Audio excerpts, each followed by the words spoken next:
তুমি কি দাজ্জাল সম্পর্কে কিছু জানো? এই দাজ্জাল কোথায় আছে তুমি কি সেটা জানো? এই দাজ্জাল কবে মুক্তি পাবে? এই দাজ্জালের অনুসারী কারা হবে? এই দাজ্জাল কোনো মানব জাতি না অন্য কোনো প্রাণী? এই দাজ্জালের শেষ পরিণতি কি হবে? দাজ্জাল কোন দ্বীপের মধ্যে রয়েছে এই সম্পর্কে কি কিছু বলা আছে? হ্যাঁ জেমিনি, তুমি কি শুনতে পাচ্ছ আমার কথা?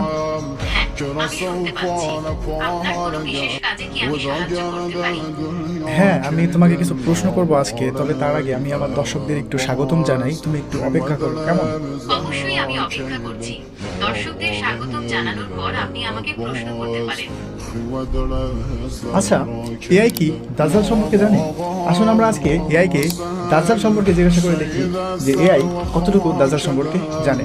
তাছাড়া আমার আগের ভিডিওগুলিতে আপনারা দাজ্জাল সম্পর্কে অনেকেই কমেন্ট করে জানতে চেয়েছিলেন, তো সেই ধারাবাহিকতায় আজকে আমি আরেকটি ভিডিও বানাচ্ছি যেখানে আমি এআই কে দাজ্জাল সম্পর্কে জিজ্ঞাসা করব। চলুন জিজ্ঞাসা করা যাক। হ্যাঁ জেমিনি, তুমি কি আছো এখনো? হ্যাঁ, বলুন, আমি আপনার জন্য কি করতে পারি? আচ্ছা, আমি তোমাকে কিছু প্রশ্ন করতে চাই। অবশ্যই, আপনার যা কিছু জানার আছে নির্দ্বিধায় জিজ্ঞাসা করতে পারেন। আমি সাধ্যমতো উত্তর দেওয়ার চেষ্টা করব। আচ্ছা, তুমি কি মাসিহ আদ-দাজ্জাল সম্পর্কে কিছু জানো? হ্যাঁ, মাসিহ আদ-দাজ্জাল, আরবি আল-মাসিহ আদ-দাজ্জাল, ইসলামিক পরিভাষায় কিয়ামতের পূর্বে আবির্ভূত হওয়া একজন প্রতারক। আচ্ছা, এই দাজ্জাল কোথায় আছে তুমি কি সেটা জানো? দাজ্জাল বর্তমানে জীবিত এবং কোনো এক দ্বীপে বন্দী অবস্থায় আছে।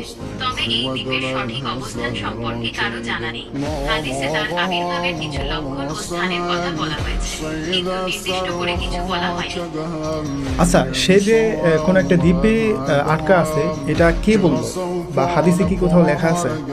তামিম আল-দারি রাহ একবার একদল লোকের সাথে সমুদ্র ভ্রমণে বের হন। পথে তাদের জাহাজটি ঝড়ের কবলে পড়ে এবং তারা পথ হারিয়ে ফেলেন। 1 মাস পর তারা একটি দ্বীপে পৌঁছান। দ্বীপে তারা জাসুসা নামের এক অদ্ভুত প্রাণীর দেখা পান। জাসুসা তাদের দাজ্জালের কাছে নিয়ে যায়। দাজ্জাল নিজেকে শেষ জামানার নবী বলে দাবি করে এবং বলে যে সে খুব শীঘ্রই মুক্তি পেয়ে সারা পৃথিবীতে ছড়িয়ে পড়বে। সে আরো বলে যে তার আবির্ভাবের পর পৃথিবীতে অনেক অশান্তি ও বিশৃঙ্খলা দেখা দেবে।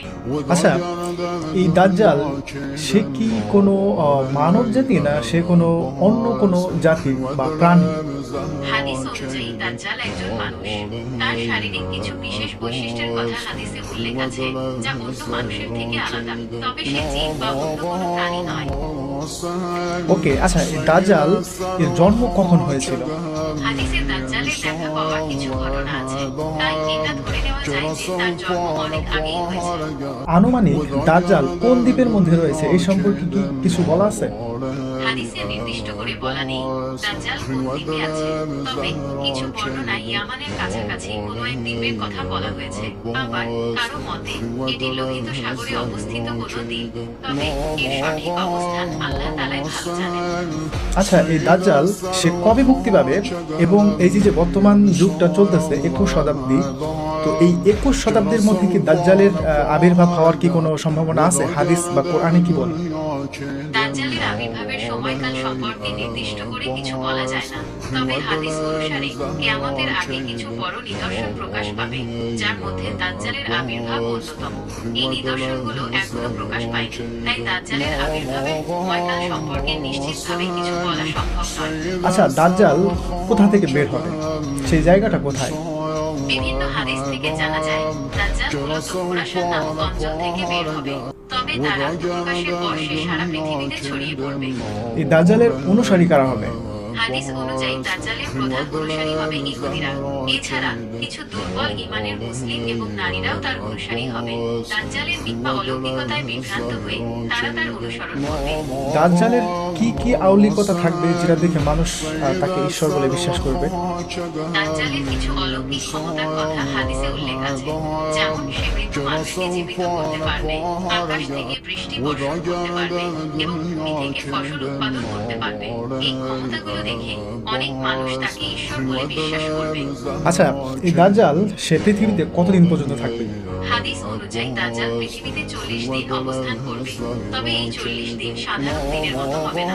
এর মধ্যে প্রথম দিনটি হবে 1 বছরের সমান, দ্বিতীয় দিনটি হবে 1 মাসের সমান, তৃতীয় দিনটি হবে 1 সপ্তাহের সমান এবং বাকি দিনগুলো সাধারণ দিনের মতো হবে। আচ্ছা, দাজ্জাল দাজ্জাল তো পুরো পৃথিবীতে বিচরণ করবে, তাই না? হ্যাঁ, হাদিস অনুযায়ী দাজ্জাল পুরো পৃথিবী ভ্রমণ করবে। দাজ্জাল পুরো পৃথিবী ঘুরবে, তবে মক্কা ও মদিনা শহরে ঢুকতে পারবে না। ফেরেশতারা এই শহর দুটি পাহারা দেবে। দাজ্জাল যখন মদিনার কাছে পৌঁছাবে, সেখানে ভূমিকম্প শুরু হবে।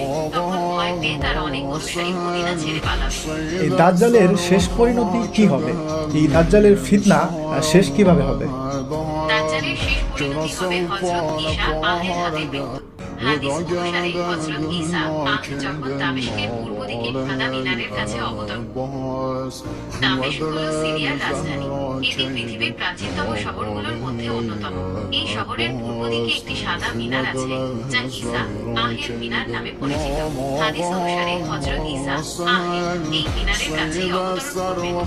আচ্ছা, তারপরে দাজ্জালের শেষ পরিণতি তার মৃত্যু। তো তারপরে পৃথিবী আর কতদিন পর্যন্ত থাকবে এবং তারপরে কিয়ামত হবে? দাজ্জালকে হত্যা করার পরে পৃথিবীতে শান্তি ফিরে আসবে। ঈসা আহের নেতৃত্বে ন্যায় বিচার প্রতিষ্ঠিত হবে এবং মানুষ আল্লাহর পথে চলবে।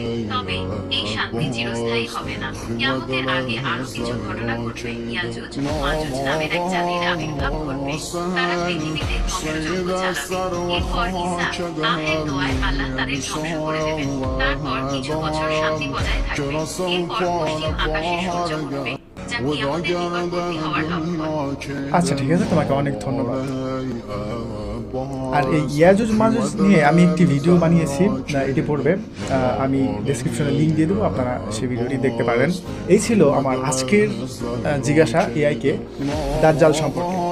তো আমি যতটুকু পড়েছি এবং যতটুকু জেনেছি, এআই খুব সুন্দরভাবে উত্তরগুলি দিয়েছে এবং এখানে আমি কোনো ভুল দেখতে পাইনি। যদি আপনারা কোনো ভুল দেখে থাকেন তাহলে অবশ্যই আপনারা কমেন্ট করে জানাতে পারেন যে এআই এখানে ভুল বলেছে।